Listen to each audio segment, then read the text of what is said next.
They're wondering what's going to be left. What's going to be left when they get to go home, quote unquote home, or even if they have a home to go to. Some of the folks have been through this before, but that doesn't make it any easier. Actually, it makes the anxiety even higher, in my view. My message to the people of Florida and to the country is, at times like this, America comes together. We're going to pull together as one team, as one America.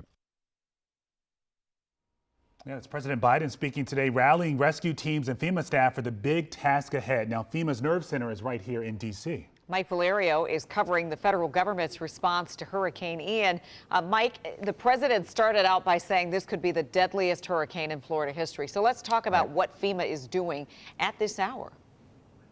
Sure, Leslie and Zoe, it's all about coordination of preserving of life, the rescue efforts that are so expansive up and down the western coast of Florida. So it's happening here in D.C., this coordination effort, because we have a whole multiplicity of agencies. You think, Les and Zoe, National Guard, Coast Guard, Customs and Border Protection, DHS. These are all agencies from the federal government that have assets and have people trained to save lives, but in different ways. So it makes the most sense to coordinate them out of DC and out of FEMA right in their command center, pretty close to L'Enfant Plaza, sandwiched between L'Enfant and Capitol Hill. So that is the main aim of their effort right now. But in the days, I should say hours to come, there is a section of the FEMA Command Center that is looking straight at South Carolina, the Carolinas into Virginia, about what, if any, needs they will have as this storm takes aim, of course, at Charleston and the Charleston metropolitan area. That seems to be, from what we're told here at CNN,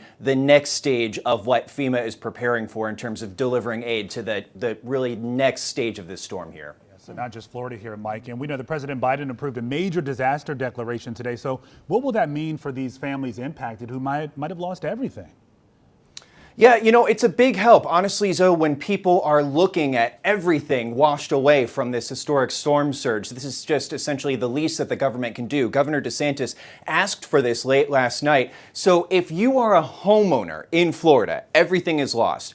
If your insurance does not cover the cost of essentially everything lost, your home, if it's not good enough, the federal government is now stepping in for an amount of $37,900 to help people begin the first steps of replacing their home. So we have homeowners in this bucket. And then the second bucket of this disaster declaration is $37,000 to replace personal property. So it's a similar amount. Personal property, though, guys, can be anything between a wedding ring or a car that's lost. So those are the first steps of how the federal government will be helping people here. Mike, but before you can even get to that, you got to clean up all this stuff, right? You've seen the videos we have of those destroyed roads and bridges. So let's talk about how this major disaster declaration from FEMA is going to really help these areas in Florida to clean up.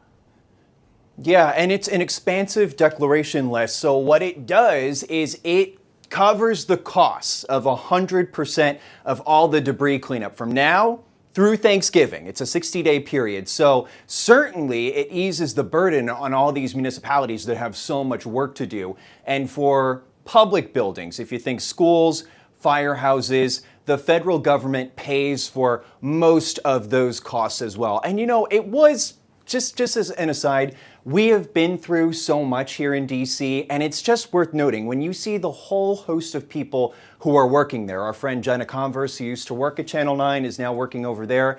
There are our neighbors, family members here in D.C., Maryland, and Virginia who are descending upon this command center to help others hundreds of miles away. It really was an inspirational sight this morning, and they're going to keep working hard.